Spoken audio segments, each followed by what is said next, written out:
for people contracting Alzheimer's disease. Getting older is a risk factor, but not the greatest. Somebody else want to try? I'm sorry? No, that's also a risk factor. She said, is it the food you eat? It's not cytotoxins. Inflammation is also an issue. Plaque probably is related. Plaque in the brain would be related. I'll just tell you what it is. It's diabetes. The greatest risk factor for Alzheimer's disease, diabetes. In fact, some of you in this room must have heard Alzheimer's is being called. It's not yet in the accepted medical literature, but it's going to be soon, that we call Alzheimer's disease now type 3 diabetes. How many have heard that? Can I see your hands? Good.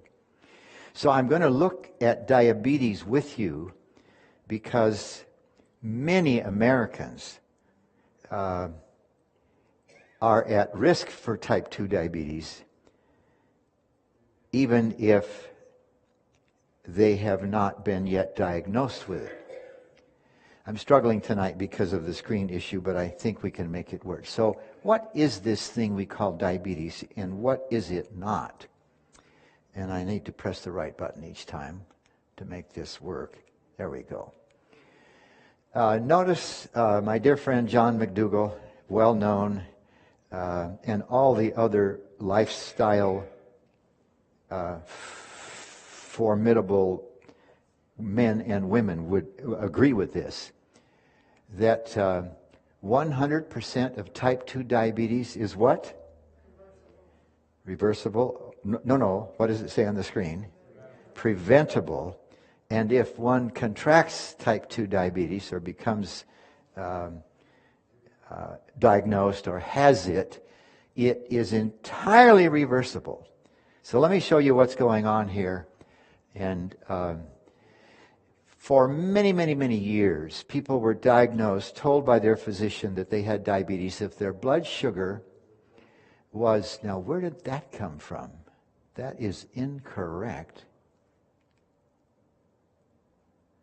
That should be 140 milligrams per deciliter. You don't need to worry about the units, but 140 or higher. I don't know how that happened. But about 30 years ago, they changed the number from 140. Oh, you know what's happening here? I've got the slide up here that goes for overseas, where the units are different. And I can't fix things when I can't see what I'm doing. That's strange. Let me pass that slide up and see if boy, this is tough to fix things when I can't see my own screen. I apologize for this to those watching online, but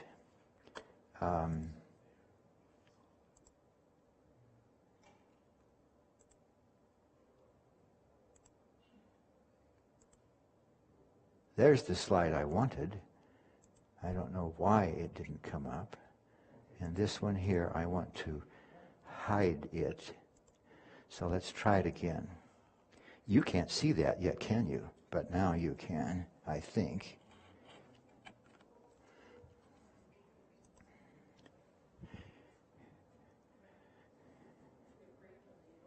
Yeah, we have, all right, here we go. For many, many years, I'm sorry? What did you say? Well, they keep complaining about that back there. Just let it go. Oh, okay. We'll do our best here. For many, many years, decades and decades, if your blood sugar was 140 or higher, you were told you had type 2 diabetes. About 30 years ago, they lowered the number to 125 instead of 140. And suddenly, about 50 million people had diabetes that didn't have it before. Why was that? They just moved the line. But that's what was done. And at the same time, they introduced, for the first time, the concept of what is called prediabetes. It's a pretty poor situation, frankly, because every physician friend of mine will tell you if you have prediabetes, you have diabetes. But the public is fooled into thinking, well, I don't have diabetes yet, and so forth. Now, the current diagnosis, which started about, 25 years ago, we now have something we call hemoglobin A1C. I'm going to tell you more about this later. How many are familiar, at least, with the idea of what we call A1C? Can I see your hands? You've heard about this. I'm going to give you a little bit of background so you kind of get an idea of what that is. So if the hemoglobin A1C is from 5.7 to 6.4, you're told you have prediabetes. And when it's 6.5 or higher, you're told that you have diabetes. And by the way, let me just tell you this much about A1C. It gives you a measure of the average blood sugar for the last 3 months. So please keep in mind this idea of the average blood sugar. And I'll explain if I can make it work in the time allotted, how that is and what that is. All right. Clear back in 1984, I think is the date. We'll see it in a minute. I know this fellow, not personally. I've listened to him lecture a number of times. He is still living, world-respected nutritionist, lectured widely around the world. Back in 1977 or 8, you'll see the published date in a moment, he fed diabetics a high-carb diet, high fiber, high carb. There were 20 of them who had diabetes mellitus, is the fancy word for type 2 diabetes. This is published in a very prestigious journal. 79, actually the research was done in 78 and the article was published a year later, and now we've lost our screen, and I don't know why. Is it back now? All right. He was able to get people well. In other words, they no longer needed insulin in 9 of these 20 patients by giving them what kind of a diet?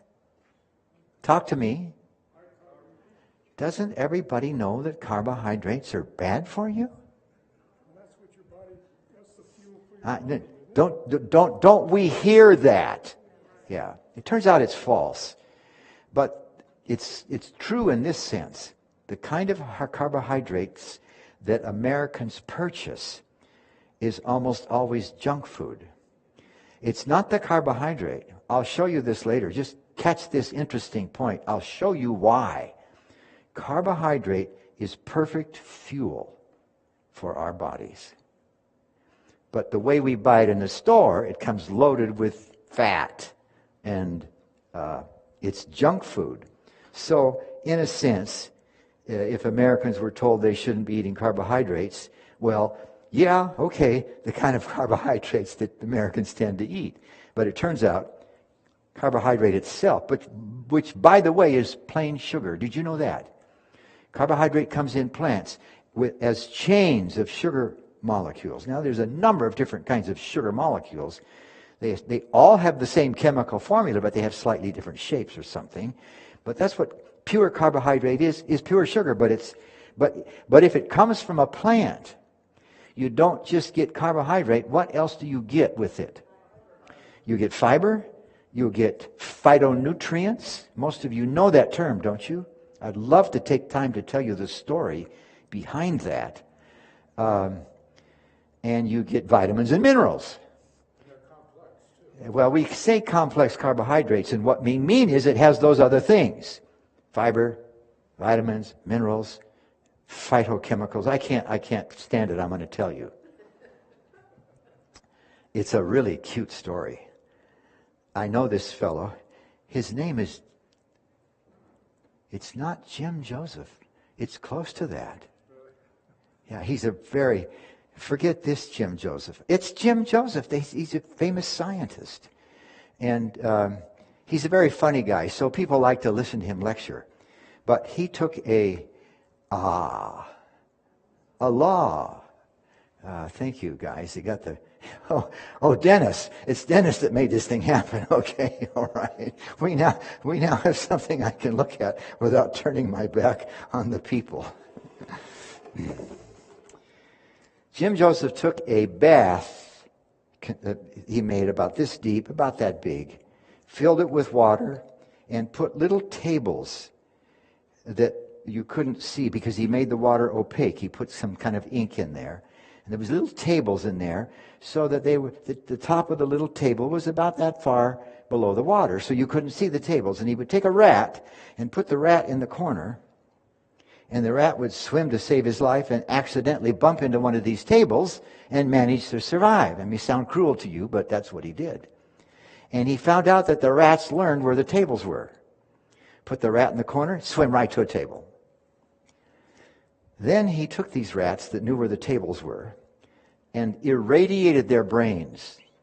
It's a technical term that means electromagnetic radiation way up there where it's damaging, like X-rays in that region, and actually destroyed enough brain tissue so the rats could no longer remember where the tables were. I know this sounds cruel, but it's better doing it to rats than people. Then he fed those rats different kinds of food, because we knew even back when Jim first started doing this work that brain health was a function of lifestyle. We didn't know as much then as we know today, but there was enough evidence that suggested that even the different foods you eat would, if you will, allow neural tissue to repair itself more rapidly than some others. And he fed them all kinds of different plant foods. He wasn't into feeding them bad food, if you wish, whole plant foods. And guess what he found out was the most powerful food for helping brains repair? Anybody want to guess? Kale, wasn't it? When I say it, you'll all say, oh yeah, sure. Blueberries. So everybody in America and in half the world know, don't they, that you should have blueberries every day. Doesn't everybody know that? She's getting ahead of me. Well, actually, he found out that strawberries were almost as good as blueberries. So you should at least have either blueberries or strawberries every day, right? Wrong. Because he found out that some other kind of berry was just about as good. And it turns out that about any plant food, friends, does a pretty good job of repairing the brains. But that's the story behind this idea. Nevertheless, Jim Anderson, James, if you wish, got people with diabetes well by feeding them what? Carbohydrate. That is to say, he fed them plants, whole plants. And we talked about that a little bit. We'll do it some more here this evening. 2 patients who were getting 32 units a day were able to get off their insulin. And notice that besides that, their cholesterol on average for all of these patients was above 200 and dropped to lower than 150 on a whole plant regimen. This was done clear back when? 1976, and then published in 77. That's how long, listen friends, that's how long ago the scientific community knew you could cure diabetes with whole plant regimen diet. It's crazy how long it takes to educate the public, and frankly, even the physicians. Now, don't throw rocks at the physicians. You know how some people are, maybe a lot of us would be inclined. The doctor tells us to do something we don't want to do, and what might we say about that doctor, that physician? He's no good, or she's no, or something like that. But that's how long we've known this, friends. And I could just stop the lecture, but I want you to see what the connection and how the connection is there with dementia. All right. This is a 11 million magnifications of a capillary. I think all of you know that the heart pumps blood out into a big vein that splits immediately. One of the splits goes up, the other one down, and there's branches and branches. So that, listen to this, every cell in your body is no farther. Well, let me finish. So the branches, the arteries branch and branch, and each branch, the arteries tinier. You all know this, correct? And finally, that tiny, tiny branch becomes what do we call it? It becomes a capillary. And that tiny artery will branch into 10, 20, 30 little tiny, tiny, tiny pipes that are barely big enough for a red blood cell to pass through single file. In fact, the red blood cell actually have to fold in half to get through that little capillary. And every cell in your body is no farther away from a capillary than one cell. You take a pin, you know this, you poke yourself anywhere you want, and you'll get a drop of blood because you just busted about 20 capillaries. They're everywhere. Anybody ever seen that very interesting display that they carry around the country where they have people's skeletons? Here's what they did. They take people that were willing to let this happen, and when they embalmed them, instead of pumping embalming fluid in all of their vessels, they pumped a plastic that would harden. And this sounds kind of gruesome. And then they would put them in an acid bath and eat away all their flesh. Except, guess what stayed there? The plastic. Now, the vessels were gone, but the plastic that was in them were there. They take this thing all around the country. In a great big, huge auditorium, there might be 150 people in there that are just skeletons. And the bones are there. Now, the bones don't get eaten up by this acid, but you can see all the vessels. And it's just like you see the person, because everywhere in your body there are capillaries. And of course, you can see the arteries and you can see the veins and so forth. Anyway, this, if you can picture this, is a capillary coming out of the screen. And so I have some arrows that will come up, and I'll do some pointing as well. In fact, I can look back here. What am I? But that's not what I wanted on the screen. What is happening around here? Strange. So I'll just point. I have to point up. No, you can see my arrow, can't you? Okay. So this is the wall of the capillary. Y'all with me on that? And there are cells that line the capillary. There's one. You can see where the division is with the next cell. Y'all with me? Please say yes. And then here's a cell, and then there's another cell that makes the circle, if you will. What happens, and this is so important for you to get this point, when the average blood sugar is elevated, not a spike. People get all concerned about a little spike in their blood sugar. It's virtually a non-issue. The question is, what is the average blood sugar? And when the average blood sugar is elevated, the membrane that makes the capillary becomes what? That's the same thing as this. Y'all with me? What happens to that membrane? What? It thickens. What does that do for the place where the red blood cells have to fold in half to pass through? Reduces it. This is the cause of every side effect of diabetes. It is poor circulation. Got it? Very, very interesting in my way of thinking. What are the complications? You pretty much know this, but I think you might be surprised. Poor circulation, heart disease, what we're talking is coronary artery disease, stroke, blindness, amputations. Listen to this.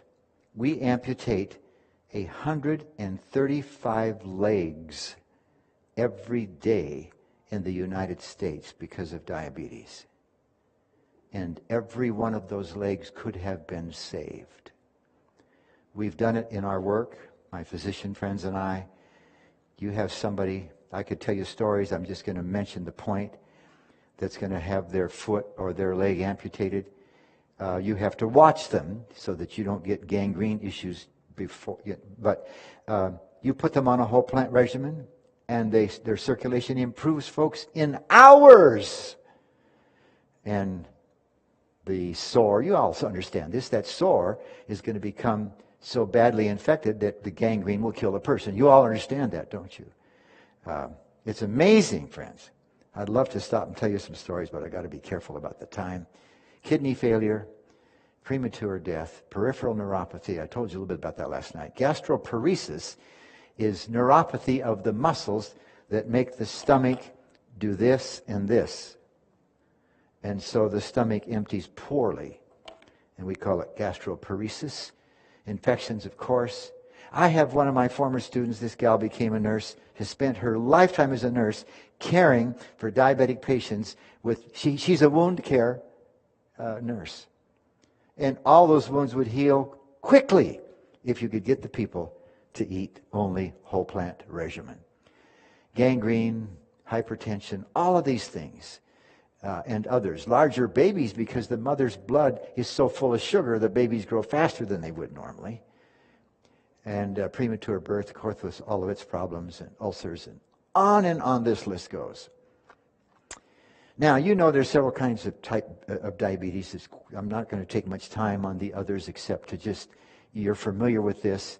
I think you're aware of the fact that the type 1 diabetic, the cells in the pancreas that make insulin, the pancreas makes hundreds of different chemicals for us, not just for digestion, but for other purposes. But a lot of these chemicals, these are digestive enzymes. And in type 1 diabetes, that usually the young person, although it's happening in older people much more frequently than it ever used to, something causes the death of the type of cells in their pancreas that make insulin. And it's a fascinating story because it's already been about more than 15 years ago. It was learned, listen to this, folks, this is kind of crazy. I'd like to take 5 minutes to tell you why, but I'm afraid of the time issue. It is caused by humans drinking cow's milk, particularly for a child. And almost every young mother today is instructed, if she chooses not to or cannot nurse her newborn, never use a formula with cow's milk. I'll tell you this much. There's a genetic anomaly in some children that are born that allows their immune system to misunderstand, because the baby was given milk, and an autoimmune condition because of the presence of some substances in cow's milk makes the little baby, or an adult these days, makes their body attack the beta cells in the pancreas that make insulin. So here's the interesting thing. If you have a child or a grandchild or their neighbor whose baby, usually it's more than just a baby, but suddenly is diagnosed with type 1 diabetes, you should call up the medical director at Weimar Institute and get that child down there as quickly as possible. We now know that the beta cells are killed off not all at once, but over time. Y'all with me on that idea? And if you can get that child under control, if you will, with its dietary intake, you can usually preserve enough beta cells so that person can live the rest of their life without having to take insulin to control their blood sugar. So something really interesting to know. Used to be called childhood onset, not anymore because adults are getting it these days. It was also called insulin dependent because you had to give that person insulin. You could not use other medications like we do with type 2 diabetes. A small percentage in the world or this country are type 1 diabetics. And that person will have to take the same amount of insulin that their body would make if it could make it. And of course what they try to do is they try to keep track of their meal and how much carbohydrate is there and give themselves insulin accordingly. You all kind of know about that. And I shouldn't do this, but I'm going to tell you something interesting about that particular world. The very first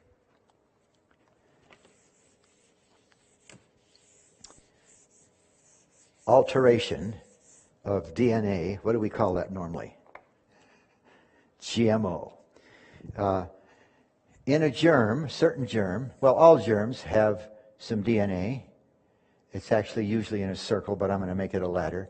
Do you all know what I'm talking about when I draw this ladder and I call it DNA? Don't It does get to some alreadys, but there are always more not yets. Abraham was staking the future on that place of the great trees, believing against the evidence that great things would be done by his own as yet non-existent family. And it would all be for the sake of the life of this world. When Abraham's family turns into a nation of slaves, God sends a man with a wooden staff to rescue them. God's power flares from that staff, and the road to freedom is opened. Can you imagine that tree, Moses' staff, when he used it to part the Red Sea and open that gate to freedom? Can you imagine the power that staff, that tree, must have felt coursing through it? God himself coming through that staff, through Moses. That tree, that dead piece of wood, probably came alive with the touch of God.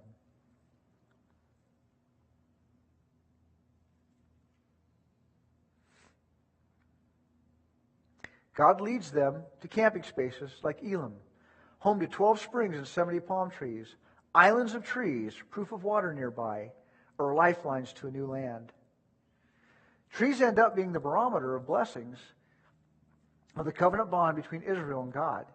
When Israel celebrates how God rescued them, the festival begins with the people taking branches of luxuriant trees from palms, willows, and other leafy trees to build temporary shelters as they remember the Exodus and rejoice before the Lord for 7 days. Covenant faithfulness means that Israel's good life in a good land will be marked by thriving crops and trees, with a harvest of produce and fruit lasting all the way through the next growing season. And around the edges of the orchard, there is still enough fruit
Similar to our own, but it's not exactly the same, but it worked. But from 1983 on, 5 years after this was discovered, all the insulin that you get if you're a type 2 diabetic, and there's a, I got to be careful not to get into this too deep, but scientists have figured out how to adjust the DNA a little bit, and you all kind of know this. You have long-acting and short-acting and humulin and a dozen different kinds of insulin that your doctor can use to try to help you control your sugar. Y'all with me on this? It's all made where? What? Inside of E. coli bacteria. And then we let those little bacteria live and multiply and make a bunch, and we kill them all and purify the insulin and put it in people's bodies. Isn't that clever? You might say, that's crazy, but it does save people's lives. Okay, I got to quit this fooling around. So, type 1 diabetics, especially with pumps that constantly measure their blood sugar, do quite well, although, on average, the type 1 diabetic, with all that care, will live about 10 years less than the person just like them who doesn't have type 1 diabetes. So the culprit that's causing type 1 diabetes is a virus that's found in cow's milk. I'm sorry, that is incorrect. Now what happened? There we go. We used to think it might be a virus. We know that's not the case. It is cow's milk that's causing it. And type 2 diabetes is caused simply from this, folks: too many calories. Somebody tell me, raise your hand and give me one of the 3 things that you eat, whether it's animal or plant, that gives you calories. What are the three food stuff that give you energy? Calories. Carbohydrate would be a better answer. Okay? Somebody said it over. What's the second one? Protein. What's the other one? Fat. That's it, folks. Those are the only things your body can burn, if you will. It's a little bit of a metaphor to give you energy. And for some reason, my screen in the back, now it's going. And now it's turned off. But you can see it. So let me show you how crazy this is. You got some ideas, Ron?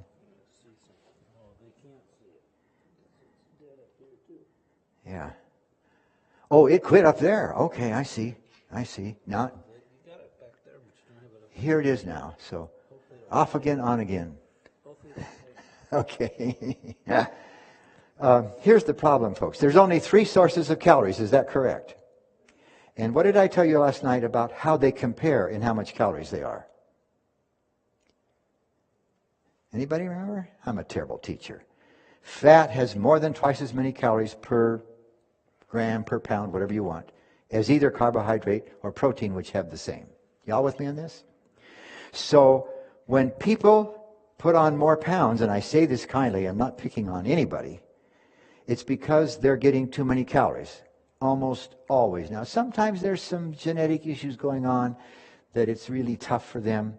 But in general, friends, you put people on a plant-based diet that weigh too much, and their weight will rather rapidly return to normal. And it has to be a whole plant diet. What did you learn last night that most Americans have no clue about is one of the biggest problems in health issues today? What did you learn last night? Somebody said it. The plant oils. We're taught that those are healthy, and actually they're bad for us because they're pure fat. Not only that, and have so many calories, but not only that, because they come oxidized. Listen, saturated fat does not oxidize at normal temperatures. Give me an example of some saturated fat. Say it again. Oh, butter, okay. Meat, that's not narrow enough. Meat has lots of different things in it. Pardon me? Well, coconut oil. All of the plant oils. Lard is one I was thinking of that you all know about those things. Anyway, let me show you how Americans get so many calories. And you know this, folks. What is the percentage of people in America that are overweight? I know that number. 60 or It's way up there in around 70%. Any case, notice this. The same weight of bacon, almost 500 calories. This is 3-ounce serving. Potato chips or corn chips or a potato itself. Whoa! Or just a plain slice of bread or some broccoli. Do you see, friends, why Americans are getting sick? I know that you must like chips as well as I do. I haven't done this for 60 years probably, but there was a time in my life I could eat a family-sized bag all by myself at one sitting. I know you've never done that. By the way, Neva's going to show you how to make healthy potato chips by just baking them. It's really fun and very tasty. It's actually the salt that gives them the taste. But look at this. Look at what happens when you eat just whole plant foods, friends. Isn't that amazing? Is there some fat in the broccoli? Talk to me. All plants have fat. Get that! Is there fat in the bread? Why do people say bread is fattening? The bread is not fattening, folks. It's what you put on the bread. Are you all with me? It's crazy how uninformed Americans are. Don't eat bread. That's bad for you. Bread is wonderful food, folks. Anything made with a plant, as long as the oil is not oxidized, is wonderful food. Amazing stuff, folks. Okay, let's keep going. I want to get to the place where you see why dementia happens. By the way, what's the best food? This drawing by an artist, you can see the top is cut off the cell, and these little blue gadgets that I'm talking about, the artist has cut the top off of that one and the corner out of this one. These little blue gadgets, they're not blue. He colored them that way so you could see them. Those are the furnaces. This is a metaphor where fat, carbohydrate, or protein is, metaphor, burned to give us energy. Y'all with me on that? Some of you know the name. The name is not important for our discussion. But that's the furnace, if you will, where the food is used. And so the question is, what's the best food? And this will blow your mind because the answer is sugar. And I'm going to show you why. You say, sugar's poison. No, folks. God put sugar, listen to this, in all plants. Most of the sugar is in the form of a chain. And what do we tend to call that? Carbohydrate. But lots of plants have some just simple sugar molecules in them. And you know this, an apple, you like it when it's ripe because it's what? Sweet. Because as the apple ripens, some of the chains of carbohydrate in there break up into pieces, and now they're simple sugars. And we like that, don't we? And now let me make clear what I'm saying here. I'm not talking about this kind of sugar or this. This thing is crazy. It's passing up. I showed about 10 different places where you get too much sugar or sugar at all that's refined. But this is the kind of sugar you want. Is that corn filled with sugar?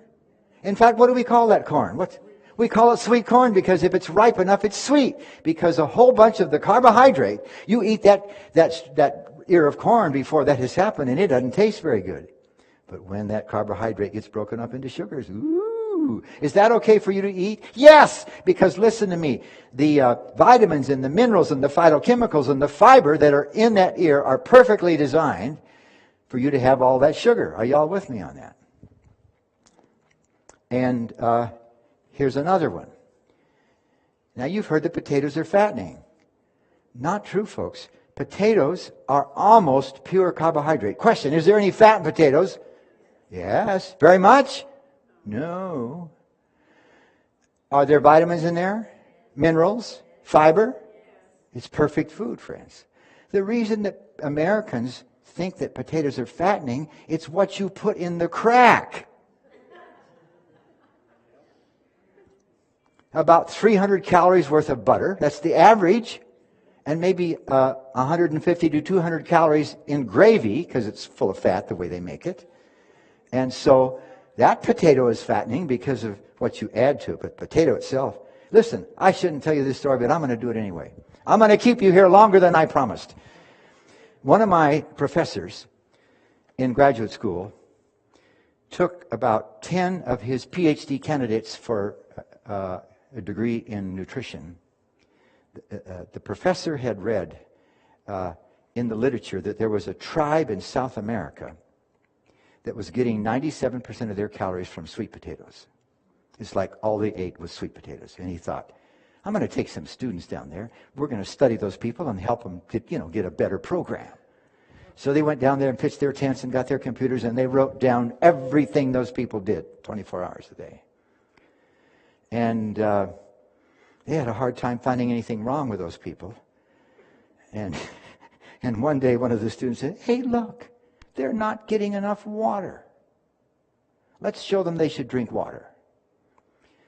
Well, it turns out that they packed up their bags and went home.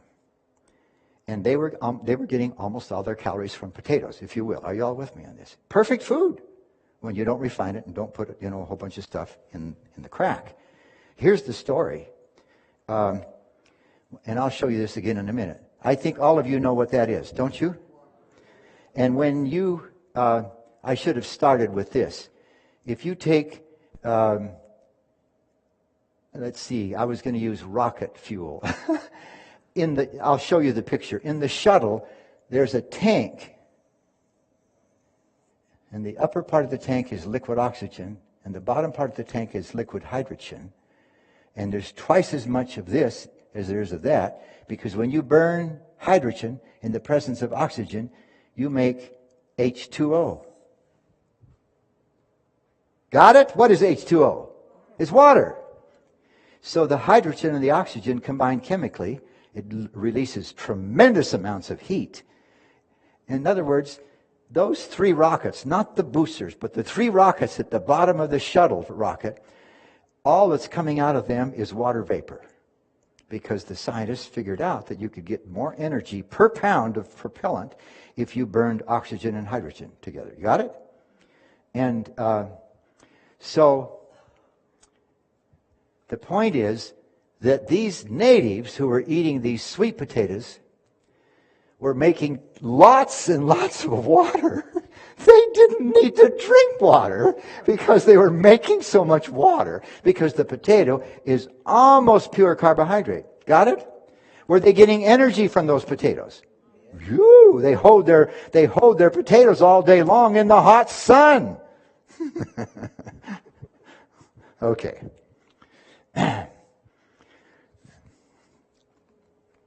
By the way, I love potatoes. I can take a potato.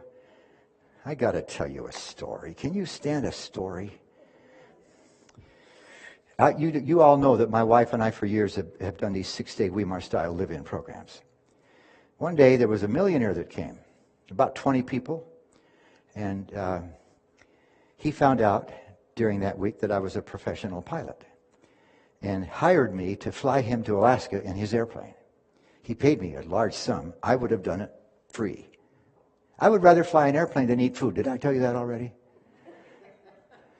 And so we got to Alaska, and they all went fishing, he and his friends, and eventually when we were done, after about a week, time to us to go home, but they wanted to go down and have some halibut.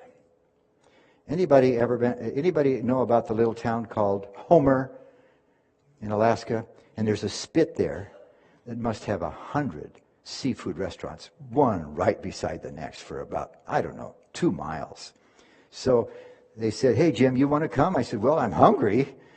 So there we are driving down there. They pulled into one, and each of them ordered, and the lady turned to me, and I said, by any chance, would you have just a plain baked potato?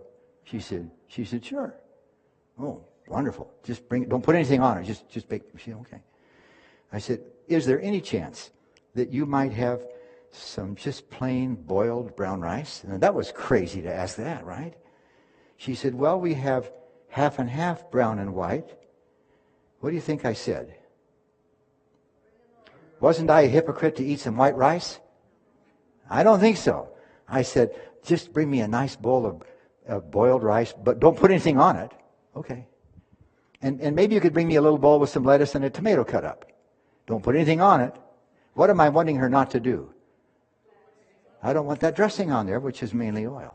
Okay. So everybody's eating. And I don't know if you know this about millionaires, but they get that way largely because they're cheapskates. Have you thought about that? And I love this man. Don't misunderstand me. We are very close friends. If you talk to him, he'll tell you the brackets saved my life. His cancer just quit growing. It's an amazing story, friends. And he knew he had months and maybe at most a year.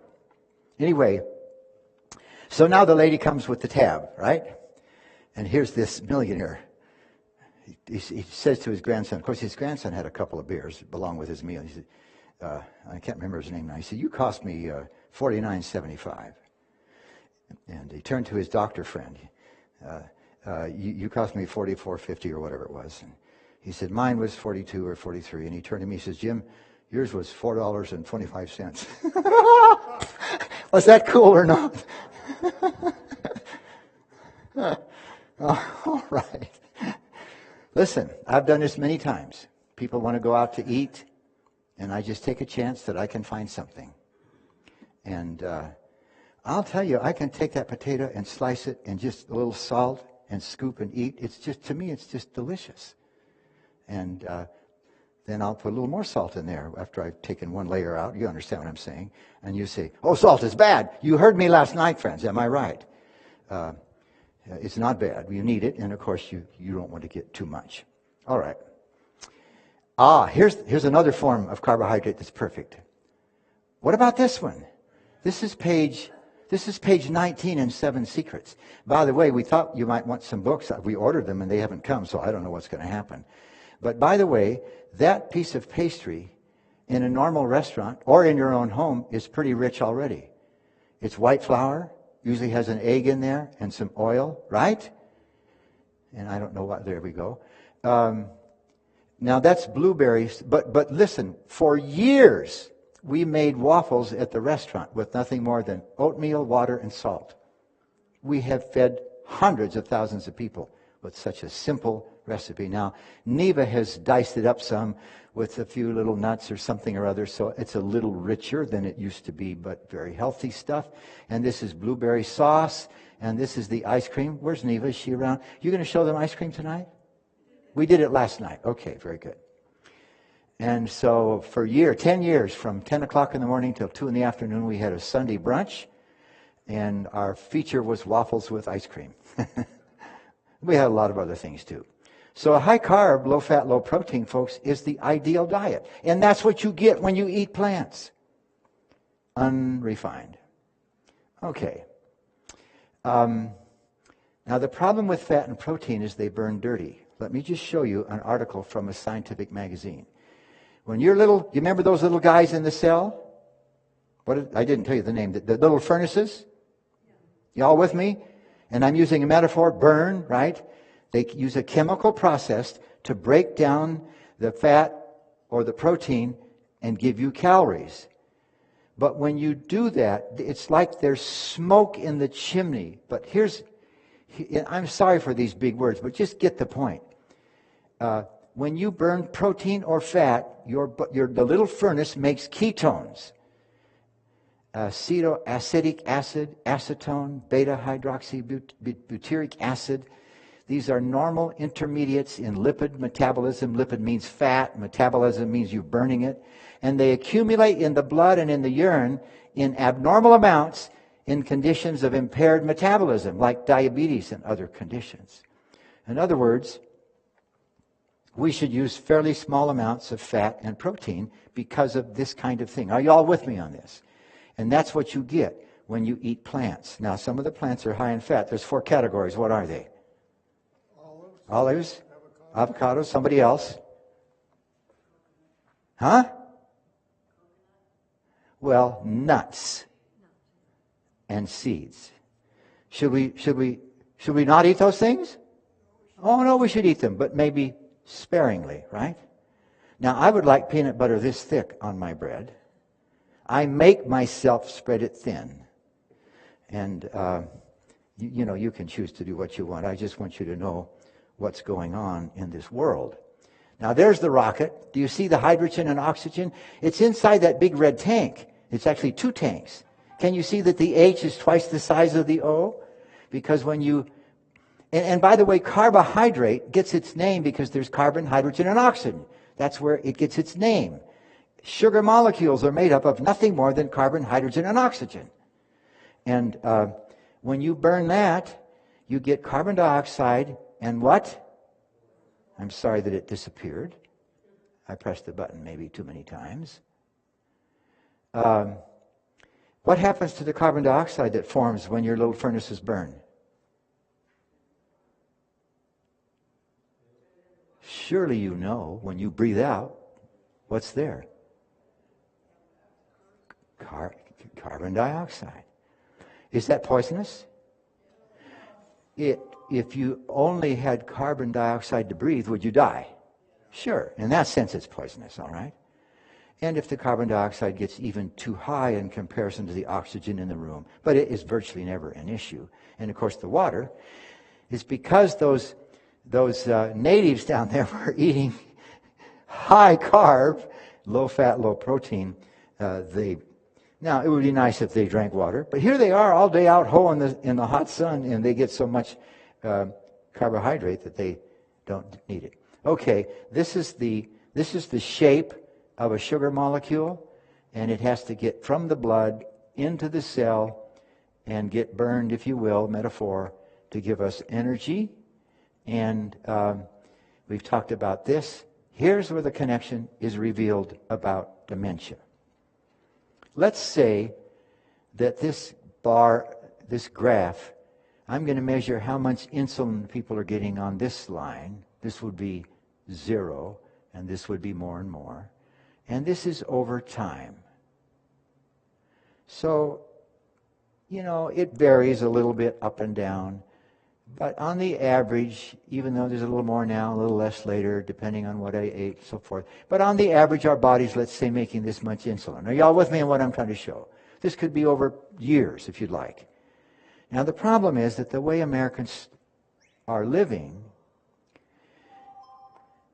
in order to control your blood sugar, the body has to make more and more insulin in order to keep the blood sugar normal. Are y'all with me? Do you know this is happening when it's happening in your body? The answer is no. So from here to here in time, what would your blood sugar be? Give me one word. Normal. Don't miss the point. I'm glad I asked that question. The body is making more and more insulin, so the blood sugar stays what? Normal. Y'all with me on this? Now, eventually the pancreas fatigues. We use that word. We're quite certain is what happens, that pancreatic cells die because they're overworked. The cells that make insulin. So eventually, even though the body would like to make more and more to control the sugar. You follow me with what I'm drawing? It fatigues. And from this point on in time, what is the blood sugar like? Talk to me. It's abnormal. It's higher. Right? And is this symptomatic from here on? Say no. Are y'all with me? There's no symptoms here. One day you're in the doctor's office, you or somebody, let's say, and they always take a blood sugar. They do chemistry tests on the blood and almost always test the sugar, or a urine sample would do it too. And whoops, your blood sugar's elevated. And so they say, we got to put you on some medication. Why don't the doctors say, we need to change your diet? By the way, if the diet was changed, would it fix the problem? Say yes. Y'all with me? Why does the doctor not tell the patient that? Actually, I'll tell you this. Every physician today in the world now are trained to say, you should change your diet and you should become more active. They all know they should say that. Do the people go home and do that? Not usually. So the doctors prescribe them medication. I don't blame the physicians. By the way, folks, there is no medication that will make a diabetic well. They'll tell the patient, we want to control your diabetes. It's a false idea. As soon as the sugar is high, every tissue in the body is slowly being destroyed. It's crazy how this is happening.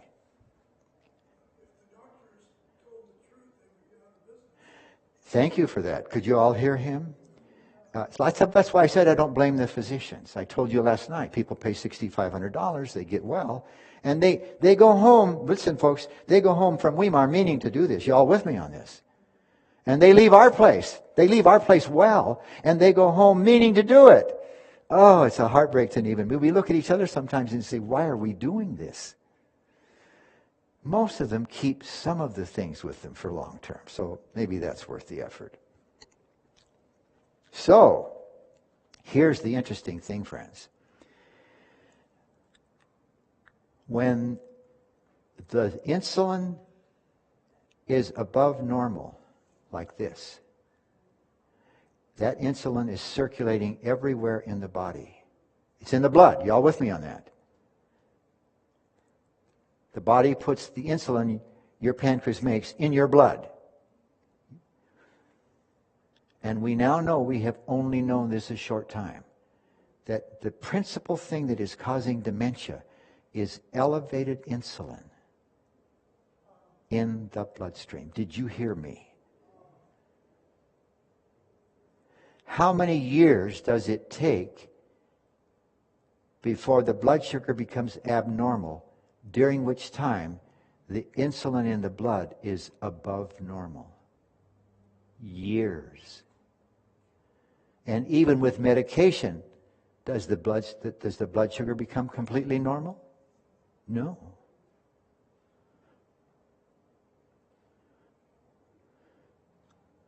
I'm stopping because I want you to get the magnitude of this thing. I was talking to a physician friend just the other day. Really a first-class physician. First class. I just have so much respect for his ability to diagnose. I'm talking about, well, no, I wasn't thinking about Tim, but he's one of those. I'm talking about, I'm trying to say his name in Temecula. Our friend up on the hill. Me too. He said to me, Jim, we were talking about these things. I'm sorry? Yeah, right. He said to me, Jim, somehow we got to talking about these kind of things. He said, Jim, and I say this kindly, friends, because some of you are suffering from this. Everybody that's out there that's overweight has too much insulin in their bloodstream. What percentage of Americans are overweight? Way up there. It's a hard thing to know when you're overweight, but I hope that you would be encouraged if you are. Tim, not Tim. Oh, Don Kimes, yeah. Okay, thanks, dear. And I mention him because he's such a knowledgeable, outstanding physician, even though he has to deal with Americans like most physicians do. Now, this is why, folks, Alzheimer's disease, and it's going to be an official medical term, this is why it's being called, that is to say, this is why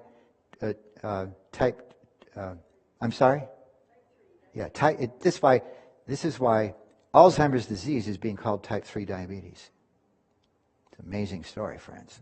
And I don't want to scare people into doing better. I hope you choose to do better. Please say amen. All right. Let's pass this up. free fatty acids. Let me get to a slide here that I'm going to turn the volume off because I'm going to start and stop it. A friend of mine this is a very famous physician. Let's see, I can turn the volume off like that. There we go. And I'm going to start and stop it. All right, let me show you something on the board for just a second, if I can find the pen I was using. This layer that looks like a bunch of little balls, and then there's these little lines and another bunch of little balls. Are y'all with me what I'm describing? Is actually cellular wall. So imagine it making a big circle to make the cell. Are y'all with me on that? And above the little white balls is outside the cell, and down below is inside the cell. The red things sticking out are insulin receptors. Some of you know about this, but just for the sake of interest, let's pretend like this is not an E. coli cell. This is one of your cells, my cells. And hundreds of thousands of proteins are sticking out. Some of them sitting on the top. Some of them hanging across the cell membrane. Let me draw 2 lines. Do you know what I mean by the 2 lines, everybody? I'm talking about those 2 layers you see there, right? And many of these proteins, we call them receptors because they are able to grab some chemical passing by that they're shaped. And proteins, I wish you could just remember this forever. Proteins work because of their shape. So we make hundreds of thousands of different proteins, our bodies do, and they each have a certain shape to do a certain job, kind of like a key in a lock, see? And so here are these insulin receptors sticking up there, and what happens is, see if I can make this play and start and stop it with, oh dear, what's the deal there? Let me try that. Oh, that's terrible. This is so cool. Why will it not play? It doesn't want to play.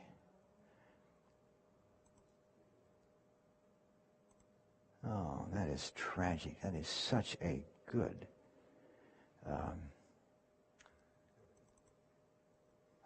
there's the play button.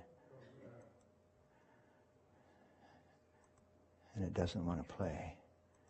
Why do things do this? Oh, it's just so good. You've got to see this. I don't... Say again? I tried that.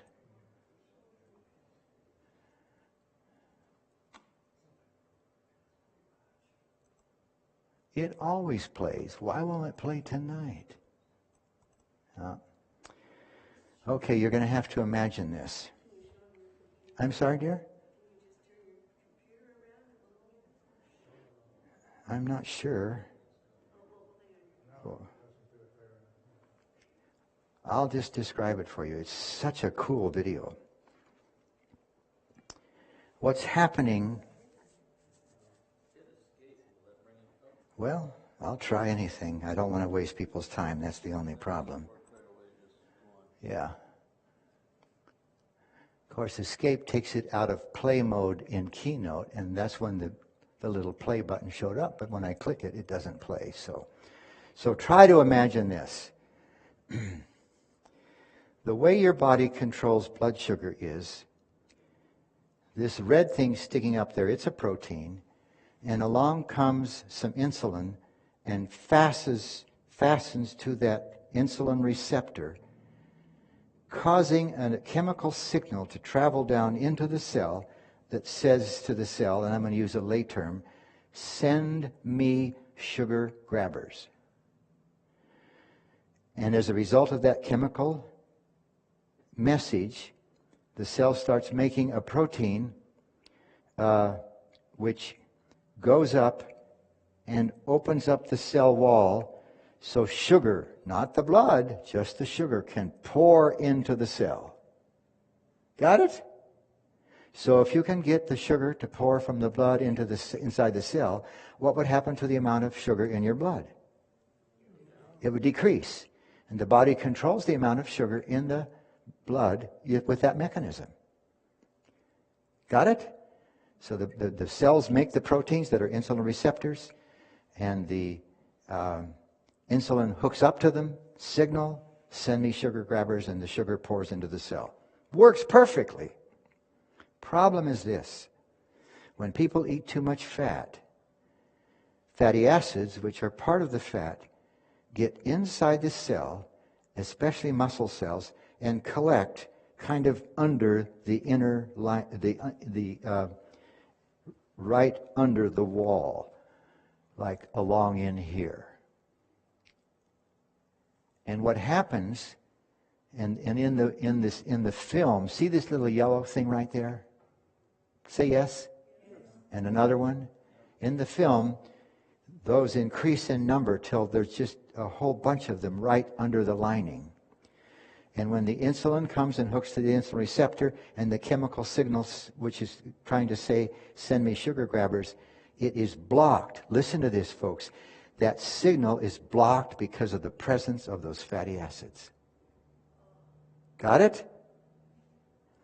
So the cell, which is hungry for sugar, perfect fuel, are y'all with me on that? Cannot get it because the fatty acids are blocking the signal.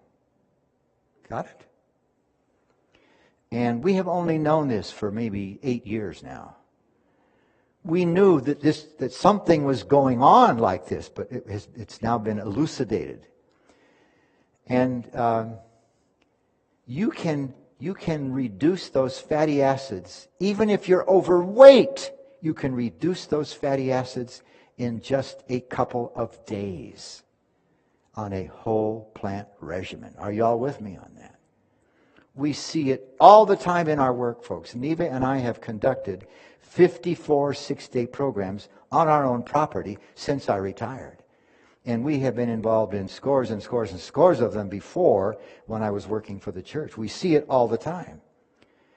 And their sugar, their blood sugar, starts becoming normal in just 2 or 3 days. On a whole plant regimen, which is low, especially in what? In fat. So those fatty acids, which are blocking the signal. It's astonishing, friends. Just astonishing. And I hope all of this encourages you. I don't want to discourage anybody. But that's the mechanism. It's amazing how well the body works when we treat it properly. So if the diabetic is willing to change lifestyle and what they eat and how it's prepared. And this is for the rest of us who are not diabetic. Are y'all with me on this? For what reason? Elevated insulin in the bloodstream, which is what's causing most of the dementia issues that we see in America today. Of course, you need to be active. You know that. The wonderful thing about it is, folks, you don't have to be huffing and puffing. Not only Weimar Institute, but there's good research behind this now. You can move as slowly as you want, as long as you go just say it for me, as long as you go the distance. And the distance, if you're well, is about 4 miles. And you can do it in pieces. You can walk fast, that's fine. But you can stay perfectly well even if you walk slow. Are y'all with me? And you can do it in pieces.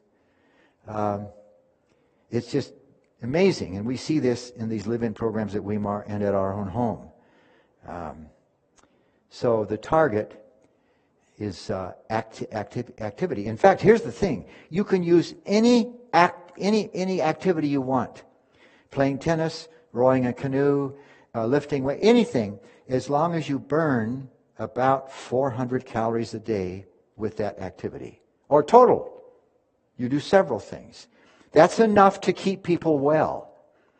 When people come to Weimar that are sick, now sometimes they can't walk that far to begin with, but their target is to get them above that, maybe a couple of 100 calories a day or more if possible, if they're ill. But if you and I are well, which we mostly are, our target Look it up online if you don't want to run or walk or whatever, and find out how much energy you burn when you do whatever, right? And have a target for 400 calories a day. Build up gradually. Don't go out and be a champion and then get all sore and then you can't move, right? And it can be any activity. 4 miles is about 400 calories. It takes about 100 calories to walk a mile. It takes about 100 calories to run a mile. And like I say, you can look it up if you want for anything. And you can do it in pieces, as I said. Now, one closing thing, and then I'll quit. Let's take this wonderful ear of corn, and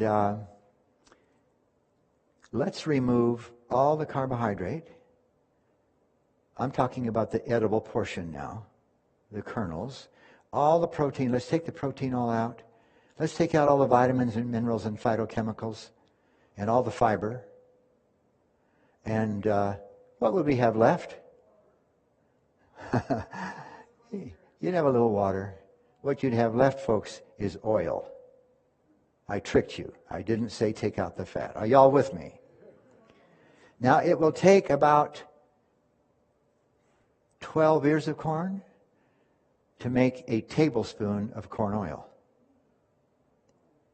And my proposition with you is, you need that tablespoon of oil when you eat 12 ears of corn. You're supposed to laugh. Did I say you had to eat 12 ears of corn all at once? No. But do you get the point? God has put the fat in the plants that we need. And if we eat plants, we'll get all the fat we need, all the oil. And it will not be oxidized because we didn't take it out of the plant. The plant has chemistry that protects the plant oil from being oxidized. Y'all with me on the idea? And so that tablespoon is about 100 calories. Now, any kind of oil or lard, anything, it's all about 100 calories, plus or minus. We'll just say 100 because it's a really good figure. And here's a potato, a pretty big potato, about like that. You might serve that to people. You might cut it in half, but pretty big potato. Not huge, pretty big. How about 200 calories in that potato? And if you cut it up into thin slices and bake it in some fat, you get one bag of potato chips, which has 1,000 calories. How many calories did I say came from the potato? 200. What does the back of the package tell you is in there? What's the first ingredient? They're listed by weight. Did you know that? What's the heaviest thing in that bag? Potato. What's the next heaviest thing? Oil. What's the next? Salt. That's it. And and it tells you there's 1,000 calories in this big bag. And let's see. If the potato contributed 200 calories, how much does the salt contribute? Calories? Zero. So I didn't tell you this, did I? Yeah. Each tablespoon of oil is, did I say 100 calories? So there's 8 tablespoons of oil and 200 calories from a potato in that bag. Are you all with me on that? Okay. Now let's just see how much corn that is. I need 8 tablespoons of oil. How many ears of corn for each tablespoon? 12. And how many bunches of 12 do we need? 8. 8 tablespoons of oil. Thank you, sweetheart. You came real close to the correct answer, dear. Good for you. So 8 times 14. Did I say 12 ears of corn? It's actually 14. I apologize for that. Is 112 ears. Now listen, folks. You need that 8 tablespoons of oil when you eat how much corn?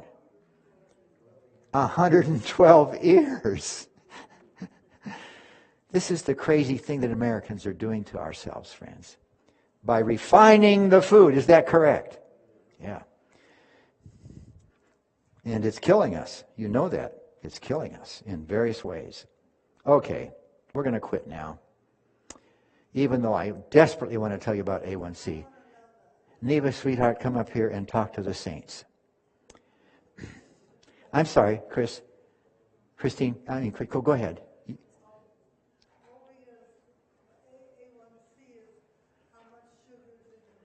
Well, you weren't here maybe, but it measures the average blood sugar for the last 3 months in your body. You're right. Absolutely right. Dear, what you going to do? You want to use the... Do you want to use the slides or just talk to them? Well, the slides. You want to see the slides? Yeah. Okay. If I can make this thing work. I got to unplug it to make it. Maybe I can do it on the... Oh, it's too hard. Just give me a second to get the... Hold that for me. Just for a second, dear, till I can get the other... there it is, right there, that one. And this is tofu walnut balls. Is that what you wanted to show? Yes. Okay, let's play it. Do you need this? In a second, I'll put it back so they can see it, but I couldn't run the computer when I couldn't see it because it'll cover that up. You'll have to look at the screen, and there we go. And you talk to him. Where's that micro? Can you all back there turn on that handheld mic? Let me mute this and see. Testing. Hello, test? Yeah, it's working. Thank you. And just advance it, dear, as you want. Talk to him. Okay. Oh, I forgot. This isn't. You can't see it. You got to look back there. Look at the screen. Yeah, there you go. That's the page in the cookbook that the recipe is on. Yeah. Tofu walnut balls. Go ahead, Darren. All right. So I hope that we'll be getting these before Thursday. Hold it up. Hold it up. Right? Oh, yeah. I don't know. They should have been here by now for sure. Go ahead, dear. So that's the thing that we want to show you tonight, because I just want to give you a good recipe that's easy to make. You blend up, let's see, is this going to go by itself? Yeah. Blend up, All these ingredients. well, first of all, blend up the tofu. You take a whole 16-ounce brick of tofu and put that in your blender along with some, well, I'm going to have to look at the recipe here. Oh, well, these items are there. You just put a little bit of water with it. I think it's about a half cup of water. It's on page 41 in here.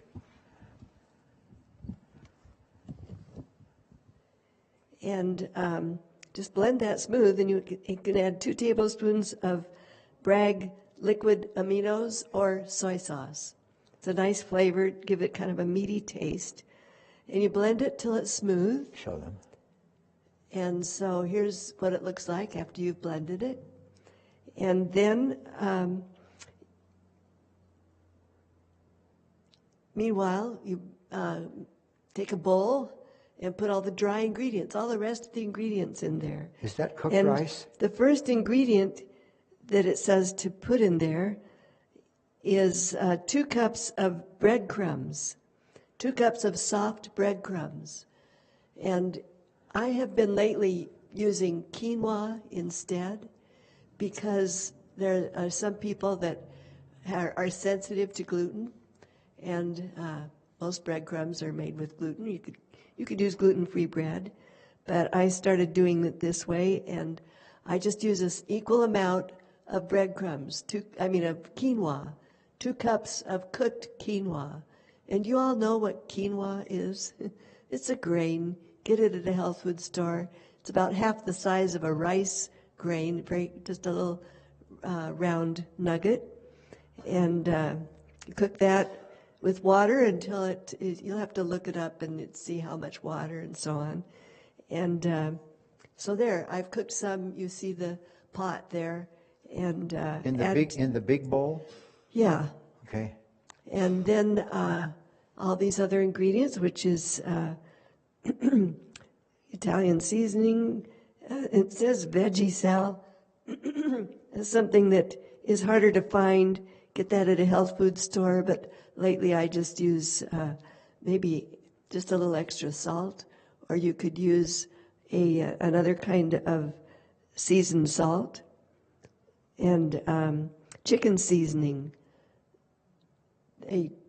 in the picture there, it shows two kinds. There's the McKay's chicken-like seasoning. Here, you can point to it put the mouse on the book and move the mouse around. You can see it back there on the screen. Don't press the button, just move the mouse around. Okay, I don't see the arrow There you yet. There go. we go. Okay, well, right here I have some McKay's chicken-like seasoning. It's just a yellow seasoning. You get that at a health food store. And then this one is another kind that you can buy from Trader Joe's if you have that store. Or you can just order these things online nowadays. And Speak up there. oatmeal and walnuts that you chop up fine.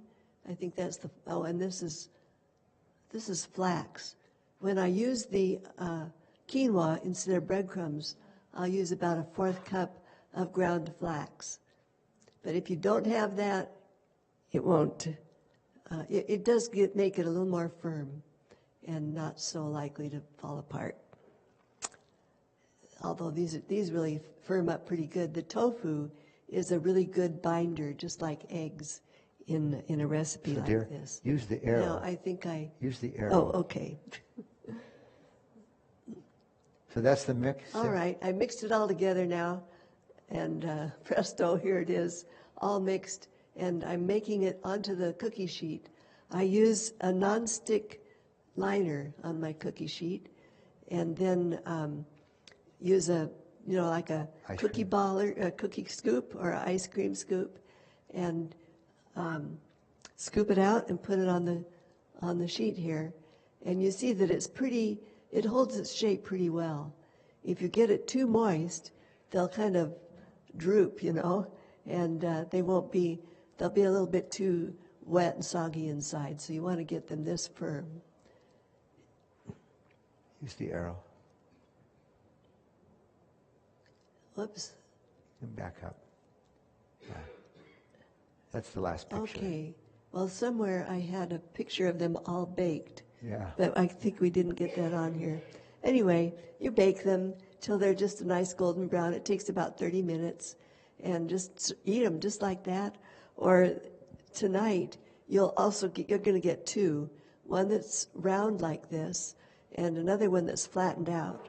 And after they're baked, I smash them and put them in you can put them in a nonstick frying pan and can make them get a little bit more crispy and nice. You can put them in the oven or an air fryer oven and make them crispy. We did it in an air fryer oven. So you can just have it two ways tonight. In fact, in the cookbook, there's a picture of them flattened out with a sweet and sour tomato sauce. I'm sorry. I'm kind of challenged with doing this. Well, I'm going to have a sauce that I'll demonstrate here, but what happened to it? Am I going the wrong way? I'm not sure. That's the butter. Yeah, that's the butter. So what happened to our... We didn't stick the sauce in there to my recollection. No, I don't. Anyway, I'm sorry, but there is a sweet and sour tomato sauce on the same page here. And then on the previous page, there's one called sweet tomato topping. It's a really simple one. And so that's the one that I made for you to taste tonight. And I used the little extra suggestion down there at the bottom of the page. It said you can use the ingredients in this recipe, which is crushed pineapple, tomato sauce, molasses, maple, and garlic powder. Or you can use just 2 ingredients, which is 2 cups of mild salsa and 1 cup of purchased sugarless grape jam. And that's the one that we did. Only when I went and tasted my mild salsa one, it was so hot, I couldn't bring myself to serve that to you. So she threw it. It was supposed to be mild. And I made another one using just tomato sauce. And so you'll have to see what you think of that. You can play around with that. But what I really like is lately I've been using apricot. Smucker's sugarless apricot jam is an even better flavor, I think.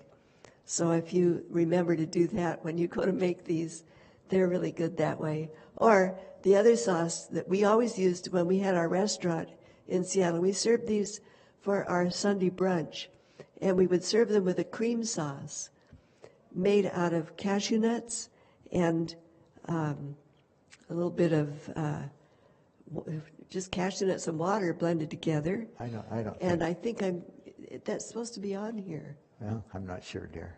Well, okay, let me go in the right order here so that they're on. What I'm showing here is butter. And you're going to be tasting that tonight on a piece of bread.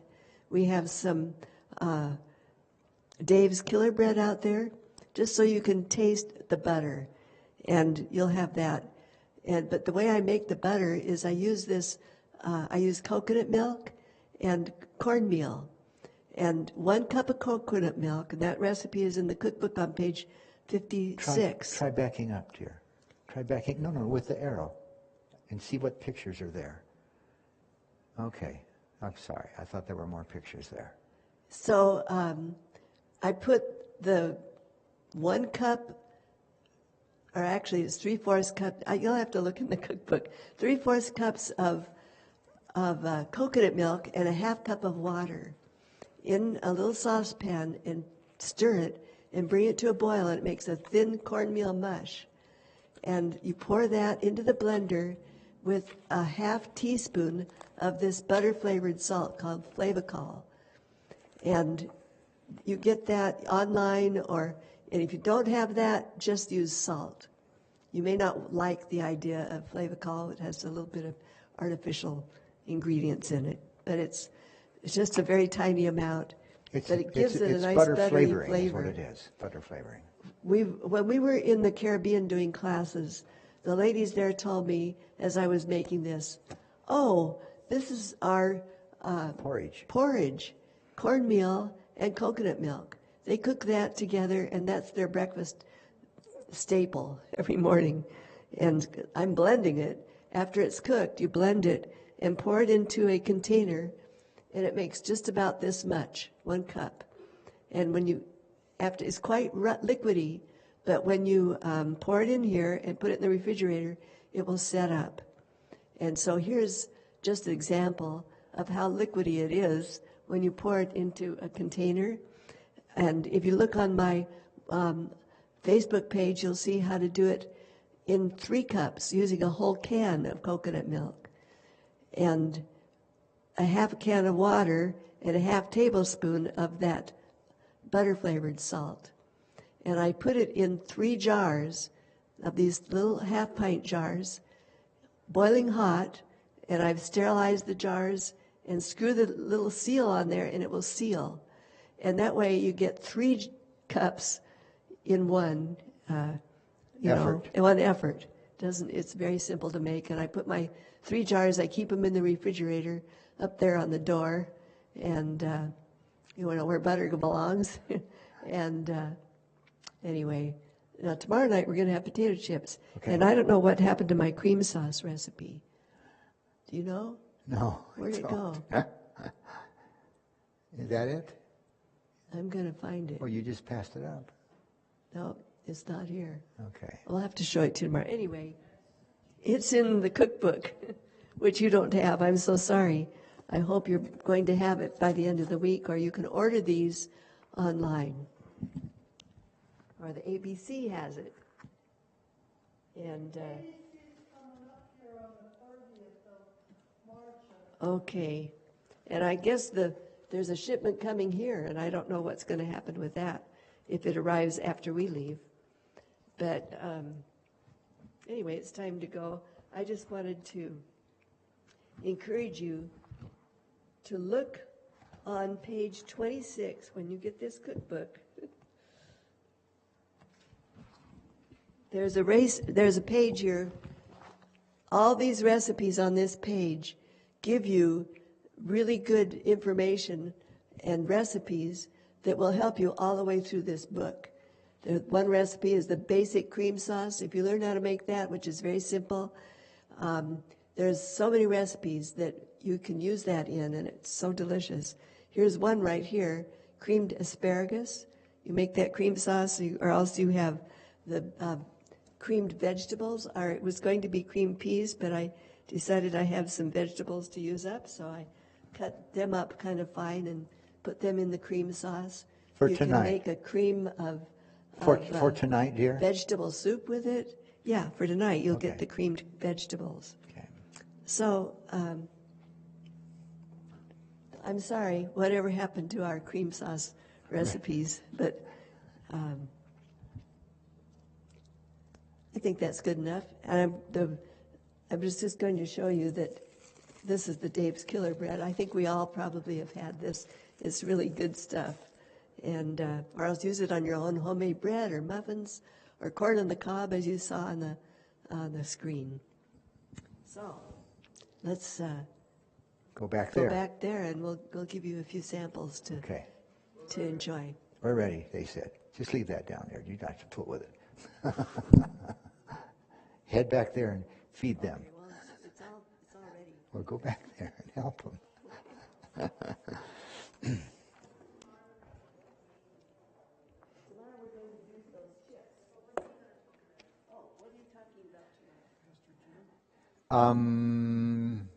You'll have to come and find out. I understand that Cornell University has designated the protein in dairy, which is casein, as a carcinogen. There's no